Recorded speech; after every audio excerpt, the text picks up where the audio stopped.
At exactly 3:02 a.m., somewhere in the middle of the Persian Gulf, after a brutal 14-hour shift on a sweltering offshore oil rig, I got the text that detonated my entire life. I'm leaving you and moving to Palm Springs with my 25-year-old babe. I'm taking all our money with me. That was it. No explanation, no warning, just a message and a kiss emoji, like it was some kind of joke. But this wasn't a joke. This was my wife of 18 years, burning everything down in a single text. I'm Miles Harrington. I've spent nearly 3 decades working rigs across the globe, building a future I thought was solid. What Krista didn't know was that while she thought she had played the perfect hand, she had no idea what I'd been preparing behind the scenes. And by the end of this story, you'll see exactly how her plan unraveled, piece by calculated piece. When I saw the second message, a screenshot of our joint account showing $0 where there had been $142,000 just a week ago, I didn't yell. I didn't throw anything. I just sat there, greasy hands still resting on my thighs, and typed out a single sentence. Sure. Good luck. Then I powered off my phone and walked into the shower like nothing happened. But make no mistake, everything had changed. That morning, the men I worked beside every day noticed something was off. I skipped breakfast. I didn't speak. My second-in-command, Jackson, gave me a few sideways glances during our safety checks, but didn't press. Out here, personal problems stayed personal. What none of them knew was that something had just begun, and I wasn't the only one keeping secrets. The morning after Krista's text, the heat on the rig felt heavier than usual, like it was pushing down on my chest. I got dressed in silence, slid on my boots, and headed straight to the deck without stopping for coffee. The air smelled of salt and diesel, the usual combination, but something about it felt more bitter now. I kept my hard hat low and my mouth shut. Jackson. My second-in-command said nothing at first, just nodded when I handed him the checklist. He knew something was wrong. We'd worked together for 6 years. But on the rig, unless a man speaks, first you don't ask. That's the rule. You just get to work. That day was like every other in some ways, tension cables, inspections, pressure readings, but everything had changed. Each mechanical hum reminded me of how far I was from the life I thought I had. I couldn't stop replaying it. Krista smiling at me during our last video call, the casual way she'd asked about my crew, like nothing was brewing beneath the surface. 18 years. And she couldn't even end it with a phone call. Just a few cold words, and a screen grab of a drained account. During lunch break, I checked my email. There it was, a divorce petition already filed in Midland County. She was accusing me of abandoning the marriage due to excessive time overseas. Her lawyer, Bradley, something a guy who specialized in high-asset splits, had attached a formal request for spousal support. I read through the document, scanning phrases like emotional hardship and long-term financial dependency. She'd painted me as an absentee husband who'd left her lonely and unsupported, all while draining the bank account herself. And the kicker, her emotional support partner, was now living in my house in Odessa. The same house I bought in full over a decade ago from a lucky investment. I closed the laptop without reacting. There was no point in losing composure now. That's how you lose the game before it starts. That night after my shift, I typed a short email to my cousin Brendan. 1 line, time to activate, protocol winter. That was all it took. He replied 3 minutes later, already on it. Don't respond to anything until you're back stateside. Brendan and I had prepared for something like this years ago, not because I expected betrayal, but because I'd seen it happen to too many guys in my line of work. One buddy came home from Nigeria to find his wife had sold their house, moved to Florida, and taken their kids with her. Another lost half his retirement to a woman who hadn't worked a day in their marriage. I wasn't about to let that happen, but I still had 2 weeks left on my rotation. 2 more weeks in 110-degree heat, checking valves, monitoring drill pressure, and pretending everything was fine. I'd like to say I got through those days with discipline and focus, but the truth is I wasn't fully there. I'd catch myself staring at the waves during night shifts, watching the ocean roll endlessly toward nothing, wondering how long Krista had been planning this. A few months. A year longer. The silence between us over the past year had started to make sense. The quick excuses to get off video calls, the busy with a new project, text the way she didn't ask when I'd be home anymore. The black Audi I'd seen in our driveway before leaving one I didn't recognize stood out now like a red flag I'd ignored. I could have asked for emergency leave. The company wouldn't have hesitated. But what would have been the point? The money I'd earned these next 2 weeks still mattered. I had no intention of crawling back home just to walk into her game. I wasn't going to react on her timeline. Let her believe she'd won. Let her think I was still 12 time zones away. Sometimes the best strategy is stillness. That night, as I lay in my bunk, listening to the steady thrum of the generators beneath us, something inside me shifted. The betrayal wasn't just painful, it was surgical. She hadn't lashed out in anger. She'd planned every move with the patience of someone disassembling a bomb. Small withdrawals, emotional distance, legal groundwork, and she did it all while smiling on our video calls, telling me she missed me. But here's the highlight. Most people never see coming. I wasn't broke. Far from it. Over the past 8 years, I'd quietly been setting aside 70% of my income into a holding company. Brendan and I had set up Winter Holdings, legally declared tax compliant, but structured to stay separate from marital assets. The account was sitting on a balance of $1.6 million. Krista had no clue it existed, and that changed everything.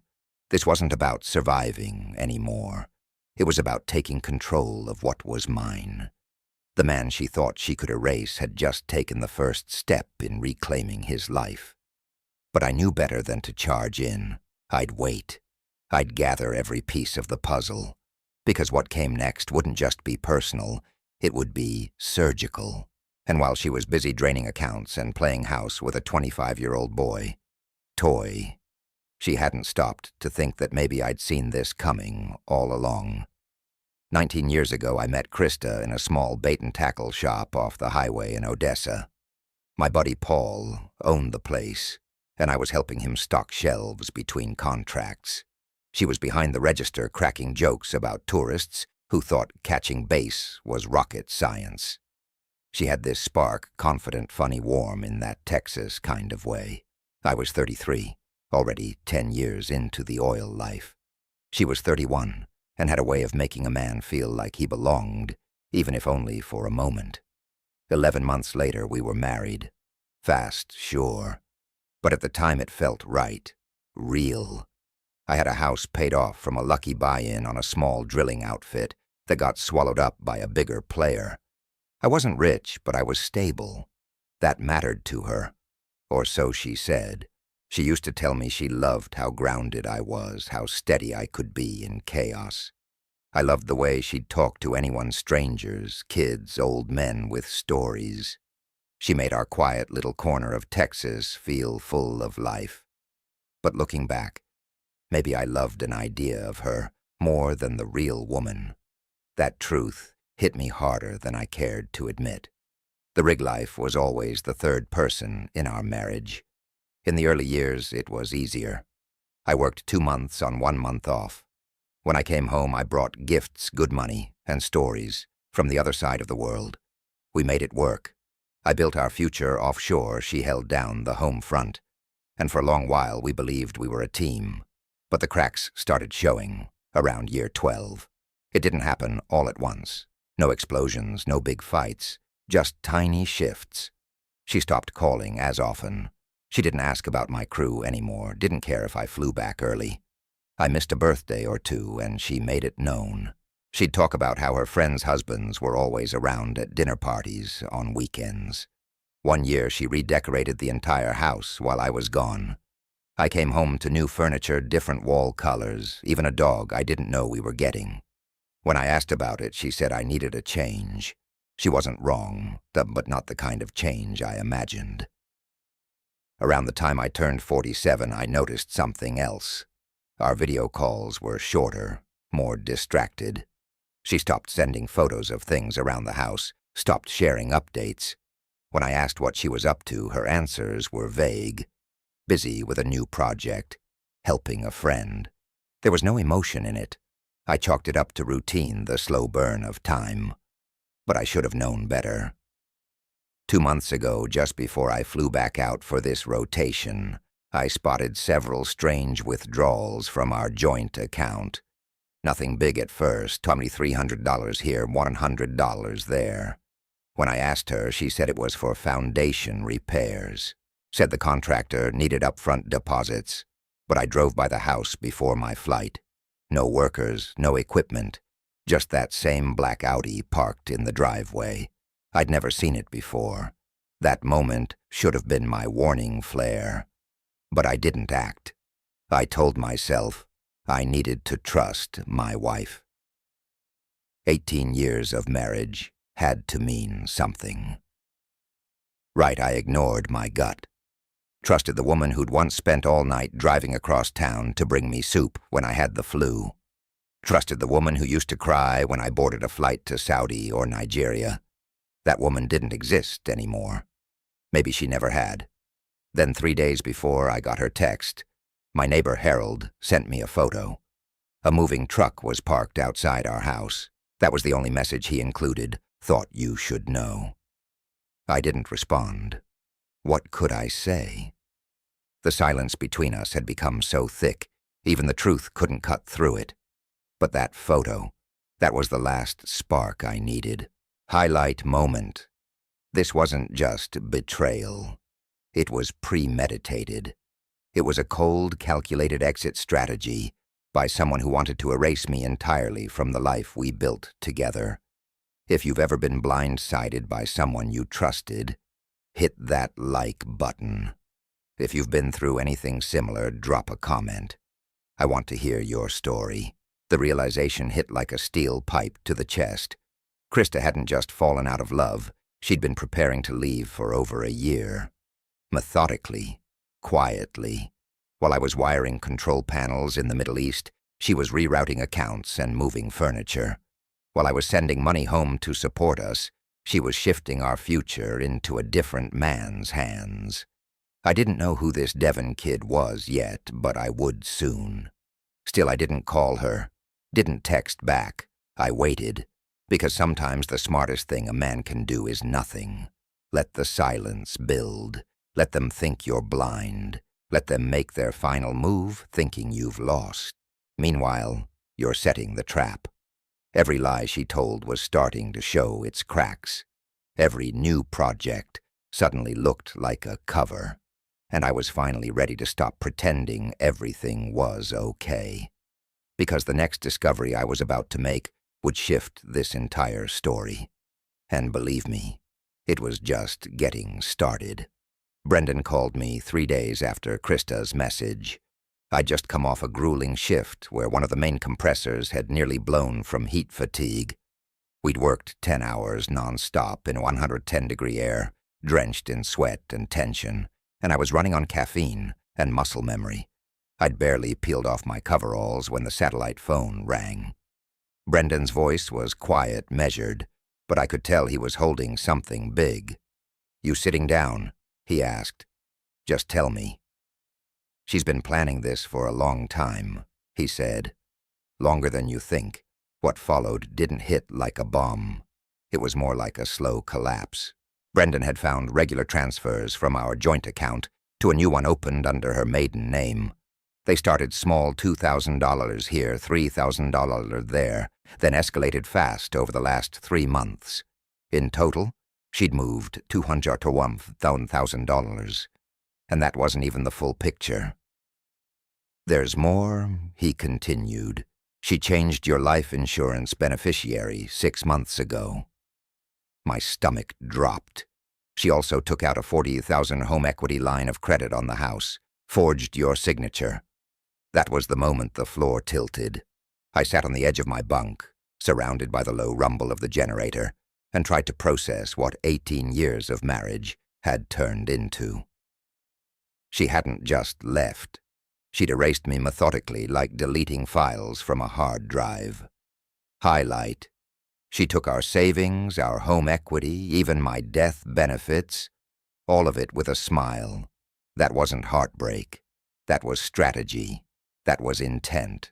If you've ever been the target of calculated betrayal, not a mistake, but a plan drop, a comment. How did you recover from that? I asked the only question I could stomach. The guy Devon Forrester. Brendan said, 25. Just like she said. No solid job history. 2 or 3 personal training gigs that didn't stick. But get this. He's had 3 previous relationships with older women, all of whom left their husbands. Each one ended the same way he vanished within 18 months, usually with whatever cash or assets were left. It was almost laughable. She'd left me for a con artist, someone who played the long game with lonely, well-off women and knew how to exploit midlife insecurities like it was a career. And still I didn't respond to her messages. Let her think I was stuck offshore, clueless, helpless. That was the beauty of it. She thought she held the cards. She didn't know about Winter Holdings. She didn't know I'd already retained legal counsel. She had no idea she was dancing straight into the fire she lit. 2 days later, Brendan emailed me text logs he'd pulled from a cloud backup. Apparently, when Krista got her new phone last year, she used my Apple ID and never changed the password. Everything, every message, photo, and call was syncing to the cloud I still controlled. He sent over a transcript between Krista and Devon. They joked about me working overseas while they spent my money. They discussed their new life in Palm Springs and even made fun of the furniture I'd hand-built in our garage. But then came the one that froze me cold. Krista Bank froze the money. Need Miles to verify in person. What do we do, Devon? Tell him your mom's in the hospital. Get him to authorize you. You're still his wife. Krista. He's not answering. Devon. Try harder. We need that money before the closing next week. Or we go with Plan B. Krista, I'm not comfortable with Plan B. Devon, it's just insurance money. He works a dangerous job for a reason. That was the moment I realized I wasn't just dealing with a con. I was dealing with something darker, suggesting an accident while I was working one of the most dangerous jobs in the world that wasn't just betrayal, that bordered on malice. What would you do if you found messages like that? Would you confront them or build your case in silence? Let me know what you'd choose, and why. That night I walked to the control room and accessed the rig's internal computer. Logged into the email Brendan and I had created 8 years ago when we first set up Winter Holdings. I reviewed the structure, an LLC tied to my grandmother's maiden name, and a creek on her property. It looked like nothing. But inside was over $1.6 million, separate, protected, fully legal, and tax declared. I sent one email to my attorney in Houston. Subject line, Operation Cold Return. Message body, proceed immediately. Then I closed the laptop and returned to the mess hall. For the first time in days, I could actually taste the coffee. I even cracked a smile. Not because I was okay, I wasn't, but because for the first time in this war, I was done reacting. I was ready to move. The trap she thought she'd set was already turning inward. And as I prepared to head home in less than 2 weeks, I knew she was about to learn something no one had ever taught her. The quiet man she underestimated had been building his own storm all along. 38 hours after my final shift on the rig, I landed at George Bush, Intercontinental, Houston. I didn't tell anyone I was coming home, not even my crew supervisor. Only 2 people knew Brendan and my attorney, Thomas. Brendan was waiting at the curb in his old Ford truck, the same one we drove across state lines to pick up hunting gear a decade ago. He handed me a burner phone and a thick manila folder the second I stepped in. "She's been calling your regular number non-stop," he said. Panicked. Good. That meant the bank did its job. The account she transferred the money into, he continued. Frozen. Standard procedure for large, unusual withdrawals. They want in-person verification from you. I didn't answer, just looked out the window as we pulled away from the terminal. The Texas heat wrapped around me like a blanket I didn't ask for. I hadn't seen my own house in over 2 months, and now someone else was living in it, wearing my clothes, drinking my whiskey, and calling my wife his girl. We drove straight to Thomas's office downtown. He was already waiting, suit-crisp documents stacked in order. Thomas was the kind of man who spoke with precision. No wasted breath, no weak handshakes. "There's more than enough here to act," he said, sliding the evidence across the table. Text logs, bank transfers, insurance changes, forged loan documents. And thanks to the cloud sync, we even have conversations between her and Devon that suggest intent to harm. I didn't flinch, just nodded. "We'll file for emergency asset freeze petition to dismiss the domestic violence claim and criminal complaints for fraud and forgery." "Domestic violence?" I asked, raising an eyebrow. "She filed yesterday. Said you were emotionally abusive, financially controlling. Claimed she fled for her safety. I've been 6,000 miles away. Doesn't matter. It's a strategy. Sympathy with the judge. Justification for taking the money. Highlight. She tried to paint herself as the victim before I even stepped off the plane. That's how far ahead she thought she was. But the truth was about to crash down on her like a steel beam. What would you do if someone accused you of abuse just to cover their crimes? Ever been trapped in a lie you didn't even know you were part of? Drop your thoughts below. I want to hear them. Thomas continued sliding over another document. Here's the motion to dismiss.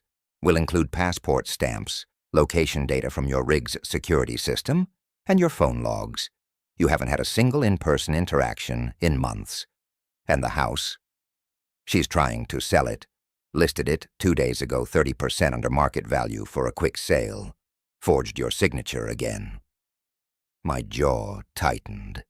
That house wasn't just walls and floors. I'd rebuilt the porch by hand, after a flood laid down new tile in the kitchen myself over Christmas break.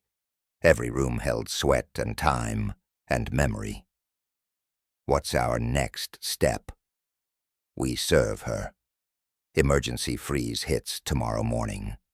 You'll stay hidden until then. We want her relaxed off guard. I've arranged for sheriff deputies and a court officer to deliver everything in person. Restraining orders, property freeze, nullification of the home sale, divorce complaint, citing fraud conspiracy, and intent to defraud. I signed every page without hesitation. I wasn't doing this out of spite. I was doing it to reclaim what was mine and to make sure no one else ever went through this without fighting back. Brendan leaned forward. We also pulled footage from your home security cameras. I blinked. They're still active. You kept remote access through the rig's satellite. She never changed the login. We've got video of Devon drinking your bourbon by the pool. Krista pacing while on calls. They're not even being careful. We drove back to Brendan's house. He pulled up the footage on his laptop. There was Devon lounging in a sweatshirt I hadn't seen in years, my old college hoodie. He looked at home like he'd built the place himself. My dog, Scout, lay curled by his feet. Krista appeared a moment later, frantic, her phone pressed to her ear. No audio, but body language said everything things were unraveling. Harold's been watching too, Brendan said. Your neighbor. Sent this over. He handed me a photo. My grandfather's oak desk, restored by hand over 2 winters, being loaded into a moving truck. That desk had survived 3 generations. She's not just robbing you, Miles. She's erasing you. I didn't respond. Couldn't. There's a special kind of ache that comes when someone tries to remove every trace you ever existed in a space you built. That wasn't just theft. That was erasure. Thomas called that evening. The judge granted the emergency hearing. 9 a.m. tomorrow. Judge Winters. No tolerance for false claims. I looked at Brendan. I want to be there, I said. Not in court. I want to be across the street when they serve her. I want to see the look on her face when she realizes she lost. You sure? He asked. I nodded. Let's go home. As we packed the truck and prepped for the 6-hour drive to Odessa, I knew sleep wasn't coming that night. Not because of nerves, because I'd been waiting over a year for this moment. And by sunrise, everything she thought she'd stolen would start to crumble. Harold greeted me just after midnight with a silent nod and a firm handshake. He was a retired petroleum engineer, worked rigs across West Texas for over 30 years, so he understood everything without a word needing to be said. His home sat directly across the street from mine, and tonight his front window offered the perfect vantage point. From where I stood, I could see the soft yellow glow coming from what used to be my living room. Krista was home. So was Devon. Harold poured us both coffee, the kind that tastes like diesel and memory, and pointed to a stack of printed photos on the kitchen counter. They started loading the good stuff early this morning, he said. 2 trucks already came and went. The photos showed my dining room chairs, the armoire my mother gave us, and even the antique radio that used to belong to my grandfather, all being rolled down the driveway by hired movers, piece by piece. They're leaving the junk. You can tell. I nodded, jaw tight. At 3:00 a.m., unable to sleep, I sat at Harold's table and opened Brendan's folder again. Inside were records detailing everything Krista had done in the past year: transfers, loan applications, credit card statements, cell phone records. The most gutting one was a hotel receipt from a place 6 blocks from our house. Krista had booked it twice. Both nights, she told me she was visiting her sister in Amarillo.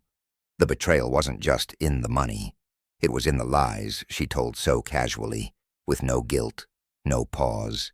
Every time she said she missed me, she was probably lying in bed next to him. Highlight: this wasn't just a woman drifting out of love. This was a woman who dismantled a life piece by piece, with a smile and a plan. If you've ever been hurt, not by a stranger, but by someone who knew your heart better than anyone else, leave a comment.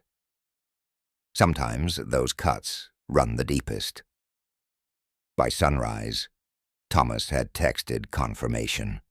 The house had been officially listed for sale 2 days earlier, asking price 30% below market value. She was trying to offload it before I could intervene. She forged my signature again. She wasn't just running off with the money. She was torching the ground behind her so I couldn't follow. At 8:30 a.m., Krista and Devon appeared in the driveway, loading the last of their belongings into his black Audi. I recognized the silver frames from my grandmother's dresser and the antique watch my dad gave me on my 40th birthday. Devon moved like he belonged there, easy, entitled, casual. Krista looked anxious. She kept glancing over her shoulder like she felt the pressure building, but couldn't name the source. At 8:45, the final moving truck pulled up. 3 men stepped out and approached the house. Right on schedule. At 8:55, an unmarked sheriff's vehicle parked behind the truck, effectively boxing it in. 2 deputies got out, followed by a woman in a black blazer court officer. My hands didn't shake. I was calm, still watching it all from Harold's front step. "It's time," I said. I crossed the street just as the deputies rang the bell. Krista opened the door, visibly irritated, until they showed her the paperwork. Her face dropped. Then she called for Devon, and he appeared behind her, slipping his arms around her waist like some kind of body shield. That's when I stepped into view. Her mouth parted, but no sound came out. Devon froze, eyes darting. I saw the recognition in both of them. I wasn't supposed to be here. I was supposed to still be halfway across the globe. "Miles," she whispered, "you're supposed to be on the rig." "Surprise," I said flatly. I turned to the deputies. "You can proceed." The court officer handed them a thick stack, emergency restraining order motion, to dismiss the false domestic violence claim asset, freeze nullification of the house listing, and formal divorce papers citing fraud, forgery, and criminal conspiracy. Krista reached for my arm, but the officer stepped between us. Devon tried to puff up. "You can't just, she's afraid of you." She told the judge that I cut in. Judge dismissed the claim this morning. Turns out it's hard to be abusive when you're working offshore for 7 straight weeks. And the text messages about Plan B. The judge was especially interested in those. Highlight her whole plan crumbled in under 5 minutes. Everything she thought she was stealing got locked down right in front of her. If you've ever watched someone dig their own grave and then blame you for the shovel hit that like button, this was the moment everything flipped. "You have 30 minutes to gather personal items, clothing, toiletries," the court officer said. "Everything else remains pending court inventory." As they stepped inside under direct supervision, I turned and walked back toward Harold's house. Krista called after me, "Miles, wait." I didn't look back. By 9:30 a.m. it was done. The house was secured. All financial accounts had been locked, and Krista was left standing in the driveway clutching a duffel bag like a woman who'd just lost a life she thought she could steal. As I watched her from Harold's kitchen window, I finally understood something she never planned for me to come back. Not physically, not financially, not emotionally, but I did.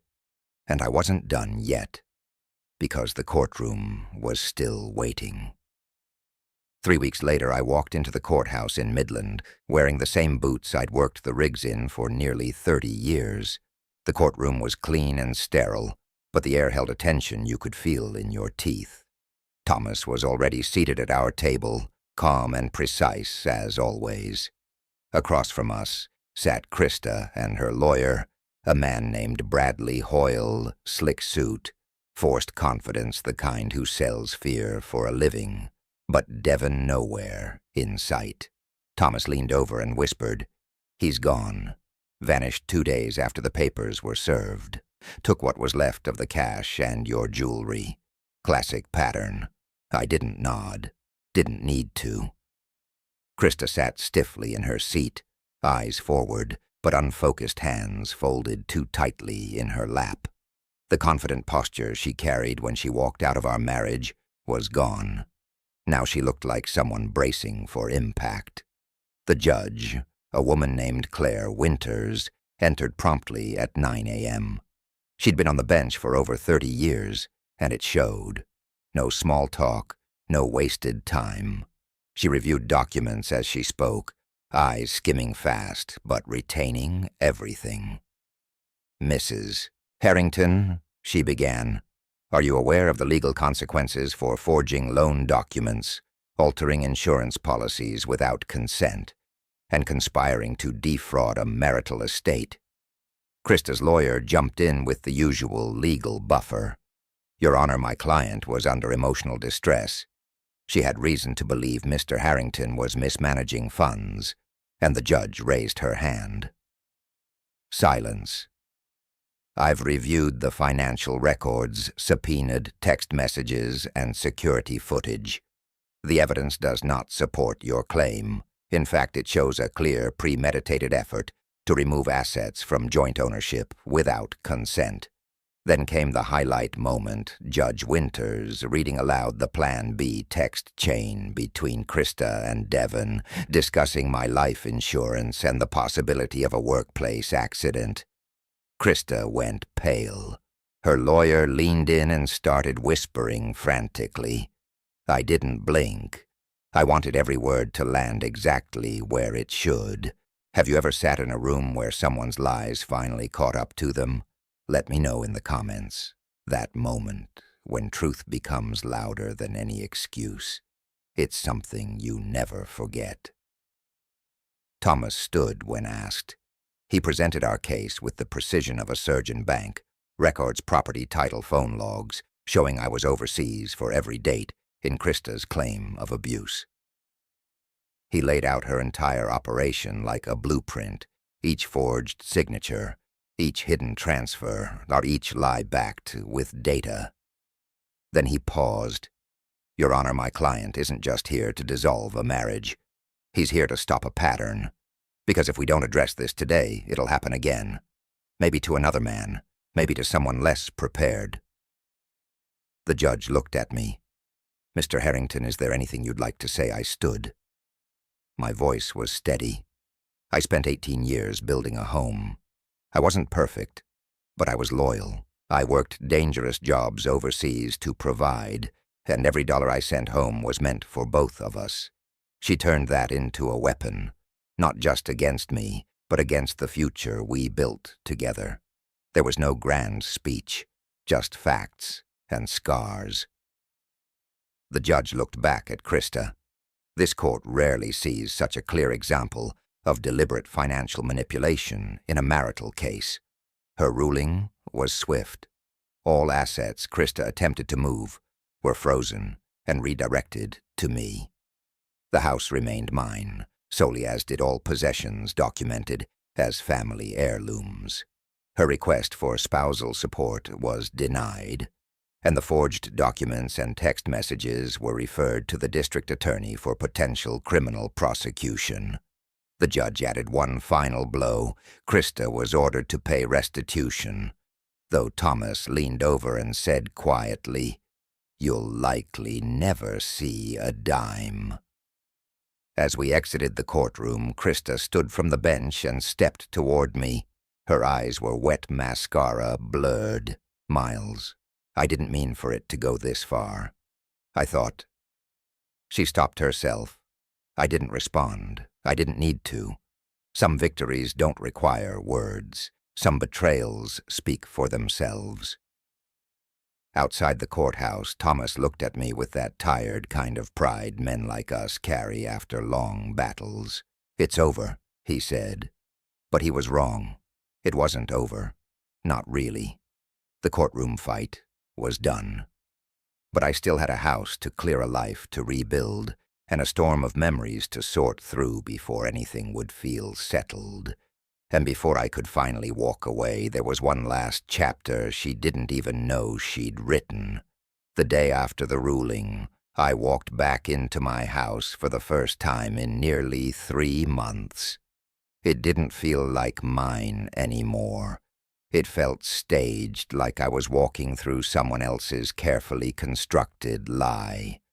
The walls were still the same color, but the soul of the place was gone. Gone with the furniture, the pictures, and the small traces of a life I thought I'd built with someone who had cared. I moved room to room in silence, noting what had been taken and what had been left behind. They'd kept it strategic. Anything valuable was gone. My grandmother's hand-stitched quilt, the family silver, the signed Nolan Ryan baseball I'd had since I was 12. But they left behind the things they thought had no meaning. The broken picture frame from our first trip to Galveston. The old boots I kept by the back door. The fishing rod Krista bought me when we were still trying.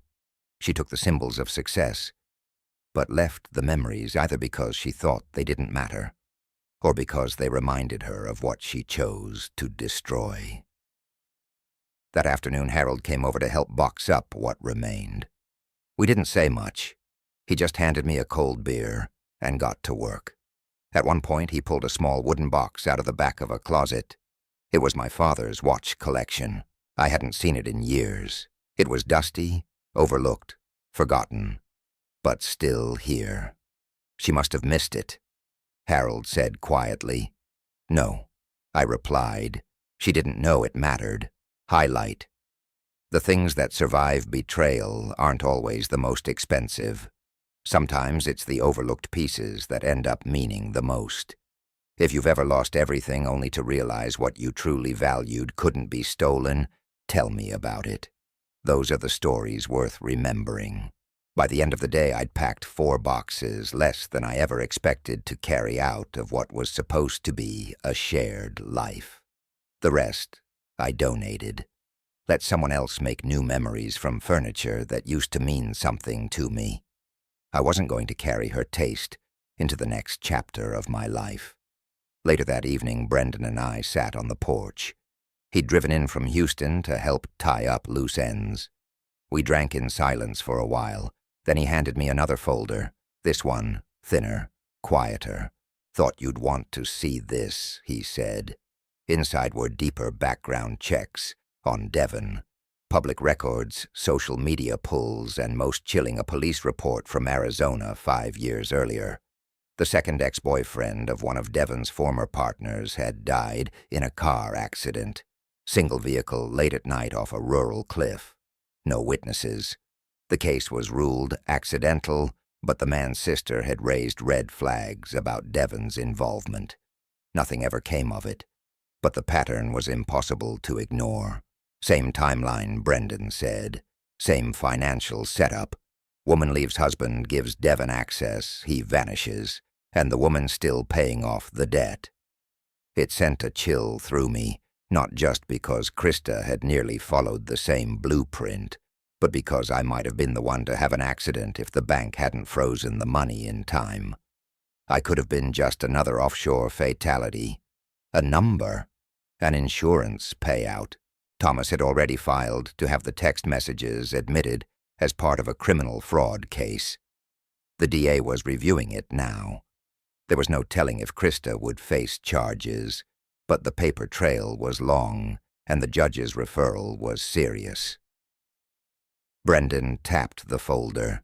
She got played, too. She just thought she was the one doing the playing. That truth landed hard. As much as I wanted to believe she was the sole villain, it was clear she had been groomed, manipulated. Doesn't excuse what she did. Doesn't erase the forgery, the betrayal, or the false accusations, but it added another layer. Devon was the spark, but Krista brought the gasoline. That night I stayed in Harold's guest room. My house felt like a ghost. The rooms echoed with too much history, and the walls seemed to whisper back pieces of conversations that were never honest. I needed distance, space, a clean break. I scrolled through old photos on my phone, ones I hadn't deleted yet. Birthdays, barbecues, selfies from her garden. I looked at her face, the way she smiled at me when I wasn't home, and for the first time I felt nothing. No hate, no hurt, just emptiness. The kind that comes when the story is over, and you finally stop pretending it's not. Before I went to sleep, I opened an email Thomas had sent earlier in the day. The court had approved my motion to take full control of all remaining marital assets. Devon was now officially listed in a separate criminal inquiry for conspiracy and fraud. The closing date for Krista's quick sale listing had been permanently canceled. The judge had added a clause preventing her from listing or transferring property without court oversight for the next 5 years. I closed the laptop and turned off the light. There was one last step left before I could disappear from that life completely. One last place where I could finally breathe again. And I already knew where to go. 6 days after the court ruling, I handed the keys to the Odessa house to a realtor Thomas recommended. No ceremony, no last walkthrough. Just a signature and a nod. I didn't want to look back. Every corner of that house had become a monument to deception. It had stopped feeling like home The moment I learned what was happening under its roof while I was 6,000 miles away. Some places are better left behind. Harold helped me load the last few boxes, just essentials and heirlooms, into the back of my truck. We didn't say much. That's the kind of friendship built on work boots, shared silence, and coffee brewed stronger than necessary. As I backed out of the driveway, I saw the space where Krista used to plant roses every spring. The bed was dry, now cracked, the roots dead. A fitting metaphor. By noon, I was back on the road, heading north, through flat West Texas terrain, the horizon stretching for miles. My destination was a cabin just outside Missoula, Montana, 40 acres of pine and peace, purchased quietly under Winterlight Holdings 5 years earlier. Krista never knew about it. That was intentional. It was always meant to be my escape plan, not from her, but from the life offshore that had worn me down to the bone. I drove 18 hours straight, fueled by strong coffee and a silence that finally felt clean. With every mile, the weight of the last year fell off in layers. First, the anger, then the confusion, then the shame of letting myself believe the lies for so long. Somewhere past Colorado, I caught myself humming to the radio. That hadn't happened in months. I arrived at the cabin just as the sun dipped behind the trees. The air was sharp and cool, and the only sounds were wind in the pines and the gravel under my tires. I stepped out and stood there for a long moment, just breathing. No attorneys, no court dates, no false accusations hanging over me, just earth, sky, and the sound of my own pulse. Inside the place smelled like cedar and dust. I opened the windows, let the air roll through. The furniture was basic, hand-built by a local carpenter I'd hired during my last visit. There were no distractions, no TV, no reminders of who I'd been with her. Just a wood stove, a bed and a porch that looked out over a wide meadow with deer trails cutting through the tall grass. Highlight. Sometimes peace isn't something you find. It's something you build slowly over years and keep tucked away until you need it most. If you've ever created a backup plan just in case life collapsed, tell me about it. Where do you go when the world you trusted disappears? Over the next few days, I fell into a rhythm, chopping wood in the morning, walking trails by the stream in the afternoons, cooking simple meals in a cast-iron skillet. I read books I hadn't touched in years, fixed a leak in the roof, repaired an old porch swing that had cracked in the winter. No screens, no noise, just me and the slow rebuild of a quiet life. Brendan called on the 4th night. He let me know Krista had taken a plea deal. No jail time, but 5 years probation and full restitution payments, which neither of us expected she'd complete. Devon had resurfaced in Arizona, now attached to a recently divorced podiatrist with a vacation condo in Sedona. Same story, different zip code. Want to pursue anything else? Brendan asked. No, I said. Let him be someone else's problem. I poured a glass of bourbon and sat out on the porch.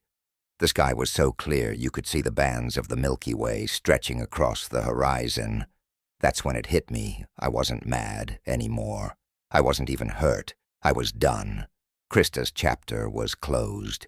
Whatever came next wouldn't include her name, her voice, or her lies. Have you ever reached a point where closure didn't come from confrontation, but from simply letting go? I want to hear what helped you turn the page. Sometimes peace doesn't shout. It just whispers that it's time. The next morning I walked the eastern trail along the property line. There's a creek that cuts through the back corner, Winter Creek, named after my grandmother. She taught me how to fish when I was 7, barefoot, and laughing in water up to her knees. That memory came back, sharp sweet, untainted. Some things betrayal can't reach. I pulled a bench from storage and set it under the big pine overlooking the water. That would be my spot going forward. Not a shrine, not a statement. Just a quiet place to sit and remember who I was before everything twisted sideways. As I sat there, a notification buzzed on the burner phone I still kept for legal contact. A message from Thomas, short and simple, all funds secured, final distribution completed, holding dissolved. You're clear. I smiled. Winterlight Holdings had done exactly what it was meant to do, shield me from the storm.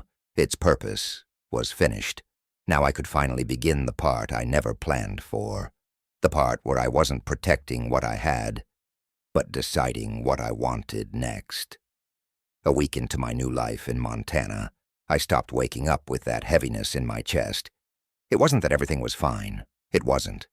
But the tension I'd carried in my shoulders for months, maybe years, had finally started to ease. I didn't check my phone first thing in the morning anymore. I didn't scan for messages, threats, or legal updates. I just stepped outside with a mug of coffee, breathed the pine-heavy air, and listened to the quiet. I'd lived most of my life on oil rigs, surrounded by noise machines, radio chatter, wind men shouting over steel. This place was the exact opposite. The only sounds came from the rustling trees and the creek running behind the cabin. Peace in its purest form is almost jarring when you haven't had it in a long time. Like a room that's too quiet after a fight. Every few days, Brendan checked in. Not to talk about Krista, there wasn't anything left to say about her, but just to make sure I wasn't drifting. He was good like that, loyal without being intrusive. One afternoon he sent me a link to an article. Devon's name had surfaced again, this time tied to a civil suit in Arizona, filed by another woman, same story, different state. Brendan's message just said, "Still at it." I didn't even click it. Highlight. Sometimes the best revenge isn't winning. It's walking away with your soul intact, while they repeat the same cycle, never learning. If you've ever chosen peace over retaliation, even when every part of you wanted to fight, let me know in the comments. That choice isn't weakness, it's power. Most days I kept busy with my hands. I built shelves, fixed the roof line over the shed, cleaned out the old smokehouse on the edge of the property. I'd always believed in working through pain, not around it. That belief had kept me afloat in deserts, on rigs in marriages. Now it was helping me rebuild a version of life that had nothing to do with anyone else's expectations. But some mornings hit harder than others. One morning I found Krista's name, scribbled on an old envelope, stuffed into a book I hadn't opened in years. She'd written a note there once, back when she still left small surprises in my luggage before I flew out. Just one line, "Don't forget what we're building." I stared at it for a long time, then quietly folded it back into the book and put it on a shelf I no longer reached for. That line used to mean something. Now it just reminded me how easy it was to believe in something while the other person was planning their exit. One night I got a call from a number I didn't recognize. I let it go to voicemail. When I checked the message, I recognized her voice before she even said her name. Miles. I just wanted to talk. No drama. I don't know, I guess I needed to say I'm sorry. I deleted it before she finished. I didn't need closure from her. I didn't need explanations or apologies spoken too late. She hadn't called me when she drained our savings. She hadn't called when she filed false claims. Now that the dust had settled and the money was gone, her voice meant nothing. Regret is easy once the consequences hit. Accountability is harder. Later that week, I received a package from Thomas. It held the final paperwork dissolution of Winterlight Holdings' official deed transfer's release of the final court restrictions. There were no more cases pending, no more signatures needed. Legally and financially, I was free. But that kind of freedom comes with a strange silence. You'd think I'd feel joy or triumph, but what I felt was something closer to sobriety, like waking up from a long, painful fog. The truth is, no court can give back the years you spent trusting someone who weaponized your love. What you get instead is the choice to live better. That night, I wrote a letter, not to Krista, not to Devon, not even to the judge. I wrote it to myself, a promise I'd never let anyone rewrite my life again without my permission. I sealed it, placed it under the drawer in my nightstand, and lit a fire in the wood stove. Not symbolic, just warmth, a steady kind. Have you ever had to write a line between who you were and who you refused to be again? Share it. Your story might help someone else start theirs. The next morning, I woke to an email from a company I hadn't thought about in years. A Canadian oil firm. They'd heard I'd left the field and wanted to know if I'd be open to consulting short-term contracts. No offshore work, mostly remote. Good money. My expertise would be put to use without having to board a helicopter or live in a metal box for 10 weeks. I didn't say yes, but I didn't say no either. I stood at the porch, coffee in hand, and looked out over the frost-covered grass, sunlight cracking through the trees. For the first time in a long while, the next step wasn't about surviving. It was about choosing. The offer sat in my inbox for 2 days before I touched it again. A consulting role with a Canadian oil firm, high-pay, light, travel remote, for the most part. They didn't want a laborer. They wanted experience, someone who could walk younger teams through safety protocols, efficiency modeling, high-pressure coordination. Someone who'd already made the mistakes and lived to tell about it. For the first time in years, I wasn't being asked to do the job. I was being asked to teach it. I drafted 3 different replies and deleted them all. I wasn't sure if I was hesitating because I wasn't ready, or because I was afraid of being pulled back into the same rhythm I'd fought so hard to escape. The grind, the absence, the endless cycle of 2 months on 1 month off. This would be different, they promised. A few Zoom calls a week, field visits twice a quarter. It wouldn't eat my life. But how many things had I believed wouldn't eat my life before they eventually did? Instead of answering, I drove to town that morning. I hadn't been since I'd arrived at the cabin. Missoula was still the kind of place where the guy at the hardware store asked where you were from without meaning anything by it. I grabbed supplies, fencing material, propane seed, for a vegetable plot I hadn't planned, but suddenly felt like starting. Maybe that's what healing looked like for someone like me. Planting things again. Highlight rebuilding doesn't always look like revenge or redemption. Sometimes it's as simple as buying seeds, fixing a fence, or waking up without dread. Have you ever felt life creeping back into your bones when you least expected it? If so, share that moment. Someone might need to know it's possible. When I got back to the cabin, I pulled out a yellow legal pad and started writing out a plan. Not a 5-year strategy or a retirement scheme, just a basic list of what mattered now. Clear, simple lines. Fix porch railing. Plant tomatoes. Take the consulting call, see how it feels. Build a second bench near the creek. Host Brendan for a weekend. It didn't feel like starting over. It felt like starting finally. Later that afternoon, I received another letter, this one in a slim white envelope, forwarded from Thomas's office. It was from Krista, handwritten, no return address. I didn't open it right away. I placed it on the shelf just beside the stove and stared at it for a long time. I wasn't afraid of what was inside. I was afraid it might stir something back to life I'd already buried. It took me 3 hours and 1 bourbon to finally break the seal. It was 2 pages. Careful, practiced handwriting.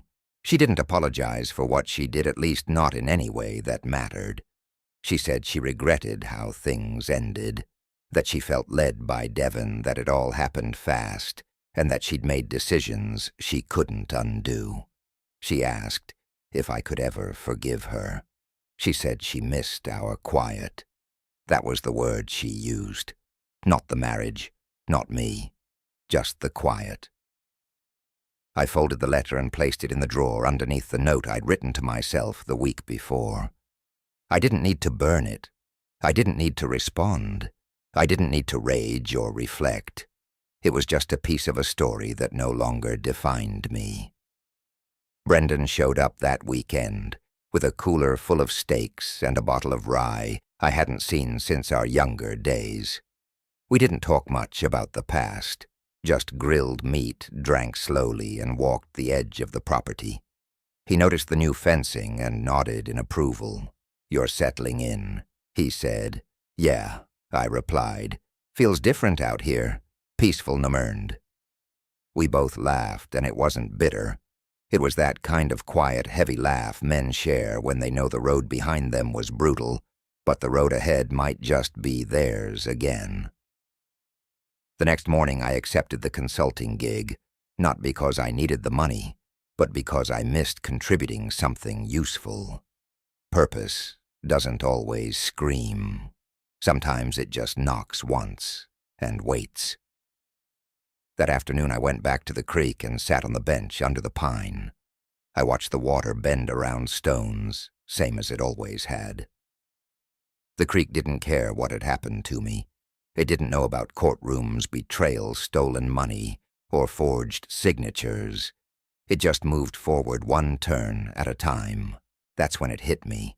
Maybe life after survival isn't about rebuilding what was lost. Maybe it's about building something that never needed to be destroyed in the first place. Something quieter, stronger, honest. I could live with that. And maybe I wasn't alone in that thought.